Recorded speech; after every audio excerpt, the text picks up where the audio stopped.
just now very quickly move on to the new standard contractual clauses. These came out a day after the EDPB guidance. These were published by the European Commission, and these are open for consultation until the 10th of December. What will happen is once these have been ratified, we will all need to use them for new exports of data from Europe to overseas. And we will also need to replace all existing contracts that contain the existing standard contractual clauses, the 2001, 2004, 2010 versions, and we get 12 months to do that. So there'll be an awful lot of repapering there.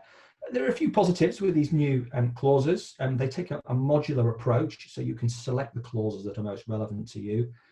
So it's just one document that covers controller to controller, controller to processor, processor to subprocessor, and so on. So quite a sort of neat way of dealing with it. And there's some quite useful text in there around security obligations that you should apply, particularly in a controller to processor relationship.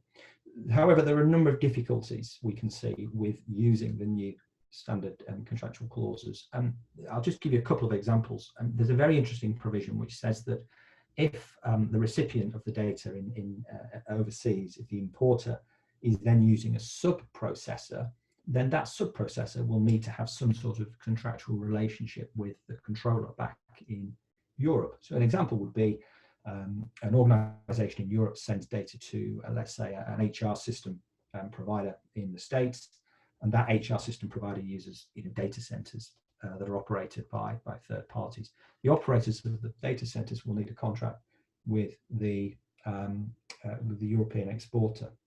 And there will be thousands and thousands of businesses who are doing this. So it remains to be seen how that can possibly work. And then secondly, there are some really onerous obligations on the importers overseas to resist data access attempts by public authorities. The guidance actually says that, the terms actually say that you have to exhaust all available remedies to challenge a request, which presumably means you need to appoint lawyers and go to court and so on, which would be phenomenally expensive for importers. So in summary, looking at the guidance and looking at the new contractual terms, there's a lot of work to be done for European organisations in repapering their standard contractual clauses, in assessing the effectiveness of those clauses in every local jurisdiction where data is exported, and in carrying out and implementing the possibly 3 types of supplementary measures. We're fairly certain that common approaches will start to emerge soon, but we haven't seen that yet. So watch this space.